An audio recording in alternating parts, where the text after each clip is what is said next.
স্কুলৰ আজি নিৰ্মিত ভৱনৰ আধাৰশিলা কৰা হ'ল আৰু ইয়াত পুথিভঁৰালটোও উদ্বোধন কৰা হ'ল। ইয়াত ছায়েন্স লেবৰেটৰী ইতিমধ্যে নিৰ্মাণ অৱস্থাত আছে।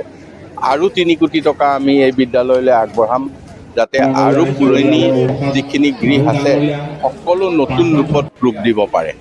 গতিকে এই বিদ্যালয়ৰ সামগ্ৰিক সকলোখিনি কামেই ইয়াত সম্পূৰ্ণ হ'ব।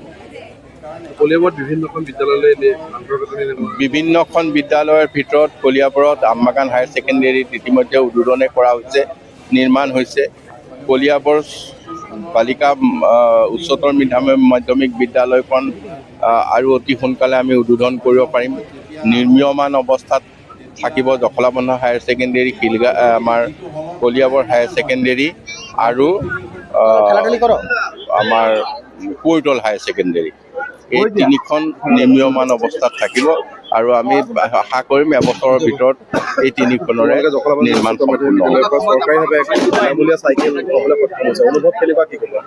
চৰকাৰী বিদ্যালয়সমূহত আন্তঃগাঁথনিৰ উন্নয়ন আৰু বিদ্যায়তনিক দিশৰ উন্নয়ন, মানে বিদ্যায়তনিক দিশটোতো অধিক গুৰুত্ব দিয়া। অনুভৱ ভালে লাগিছে। আমাক যাতে ইমান দূৰৰ পৰা আহিবলৈ অসুবিধা হৈ আছিলে, তেতিয়া ভালে লাগিছে। কিন্তু যাতায়াতৰ ব্যৱস্থা আমাক কৰি দিছে। ৰাঙলো পৰা আহোঁ। আহিব পাৰিম, বেছি দূৰ নহয় ন। পাৰিম।